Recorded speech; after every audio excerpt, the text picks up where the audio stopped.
Wondering what the biggest changes are from Civ 6 to Civ 7? Well, you're in the right place.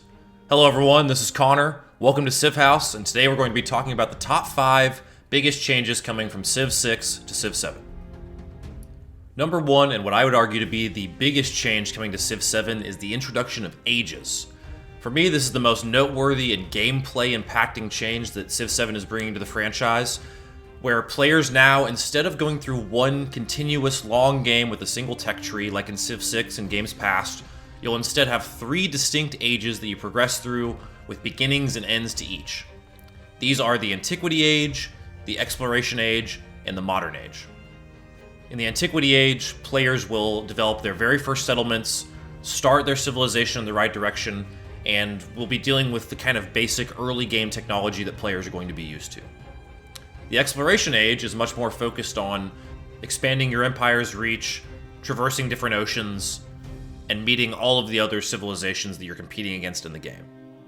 The Modern Age, which will cover the Industrial Revolution generally, is focused on the introduction of railroads, airplanes, and other modern technology, and is going to be what a lot of Civ 6 players are used to in kind of the late game. You're going to start seeing players reaching their win conditions that they've been tracking throughout the game, inevitably leading to one Civ claiming dominance in that particular game.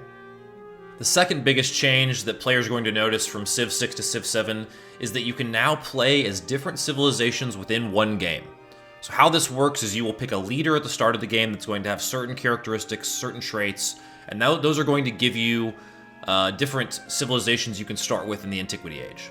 However, depending on how you play the game and different things that you unlock through a playthrough, you can pivot your civilization in the Exploration Age and again in the Modern Age in order to get the exact kind of civilization strategy that you want.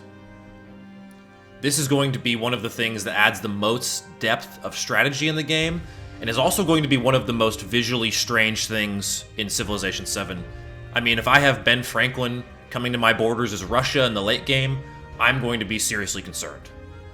But this one, no doubt, we'll have to wait and see more of when the game finally does release on February 11th. The number 3 biggest change is how military units work, and particularly how you transport and manage those units. So in general, I think the military is going to feel a lot more manageable in Civ 7 thanks to the new Army Commander units. These units have effectively replaced Great Generals and Admirals, and their most significant gameplay feature is their ability to shuttle multiple units around the map. So you can send a unit to an Army Commander, the Army Commander can kind of eat that unit, and then eventually move them around and disperse them to surrounding tiles.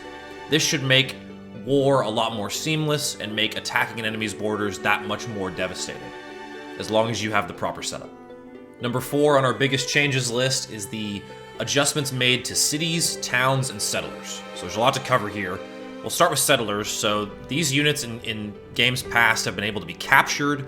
They weren't able to defend themselves. They weren't able to attack. Now, while they can't attack, they still can take damage and defend themselves, and they cannot be taken over by enemy players. This should be a great quality of life change for Civ 7. No more losing your settlers to barbarians at random spots. And those settlers throughout a Civ game are going to be founding different kinds of settlements. So your initial settlement is going to be a city. This will be your capital, and this is kind of the hub of where you start your Civ 7 journey. However, after that, any subsequent settlement is founded initially as a town. And these towns are going to allow you to choose different kinds of focus, but they're managed very differently than cities. We actually have a complete guide on the differences between cities and towns on our main website, thegamehouse.com, so if you want to check that out, we will try and link that in the video somehow. This is also a good time to mention that this channel is a part of the Gamehouse network. So we have our main YouTube channel, The Gamehouse, which has a variety of sports, esports, and gaming content, as well as thegamehouse.com. But as we've mentioned, this channel is going to be particularly for Civ, so we'll get right back to that Civ coverage right now. So basically, whenever you go to found maybe your second or third settlement, these are going to start as towns, and these towns will not have a production queue. Instead, these things will be feeding resources to your cities, whether that be food, gold, or different things like that. You can purchase upgrades with gold for your towns, and the more you upgrade your towns, the less expensive it is going to be to convert those into cities, which you can do throughout a game. You can convert your towns into cities, giving you control over the production queue, what tile improvements you're using, different things like that. All in all, this change should make managing wider empires much, much easier. And number 5 on our biggest changes from Civ 6 to Civ 7 is the win conditions in the game, and particularly the legacy path system. So win conditions in Civ 7 now have a legacy path track that begins all the way back in the Antiquity Age, versus things that typically only come to play in the late game. Now, players will not only be able to work towards certain win conditions early on, but doing so can provide nice rewards going from age to age.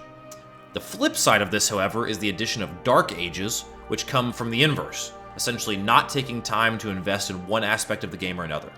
For example, if you're playing and you're going for an economic win condition through the Silk Roads legacy path, and you completely neglect anything militaristic, you may encounter a Dark Age as you go from the Antiquity Age to the Exploration Age, or something of that nature. This incentivizes a lot of balance in how you play the game early on, and rewards players who can manage all aspects of their civilization efficiently. Now, these 5 changes are just honestly the tip of the iceberg with what's coming with Civ 7. We didn't talk about so many different things, but luckily for you all, that's what this channel is going to be here for. Again, CivHaus is dedicated to civilization coverage. We're really going to be ramping up as much Civ 7 coverage as we can. And being that we're a brand new channel, we want to hear your feedback. So if you have any suggestions for content you'd like to see, maybe a goofy Let's Play game, guides on how to do certain things, maybe for more beginner players, whatever it might be, we want to hear from you.